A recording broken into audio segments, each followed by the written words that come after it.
এই যে দেখেন, এইটাই 9 বছরের বাচ্চাকে রেপ করতে এসে ধরা খাইছে। 9 বছরের বাচ্চাকে রেপ করতে এসে এইটাই ধরা খাইছে। হ্যাঁ, দেন তো লাথি। হ্যাঁ, আর 10 মিনিট পরে দেখলে কি হইতো? হ্যাঁ, 10 মিনিট পরে গেলে কি হইতো বাচ্চাটার? এই যে পিচিটারে দেখা কার কি কথা মনে পড়বে? কার কি এর কথা মনে পড়বে? এইটুকু দুধের বাচ্চারে দেখা।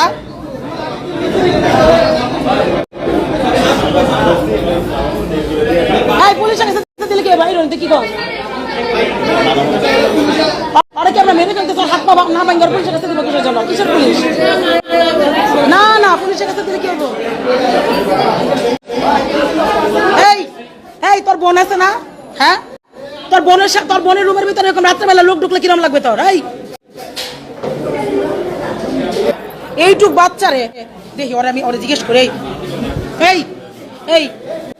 এই কুত্তার বাচ্চা, তুই বিয়ে করলে তোর না এরকম একটা মেয়ে থাকতো? তুই এই মেয়ের দেখে তোর কিসের কি জাগছে? হ্যাঁ, না এই মেয়েরে দেখে, এইটুক দুধের বাচ্চারে দেখে তোর কি জাগছিল? এই কুত্তার বাচ্চা, কুত্তার বাচ্চা, এগুলো তো খুন করে সেরা দে। হ্যাঁ, এইগুলো খুন রেপ করে আবার খুন করে শালারা।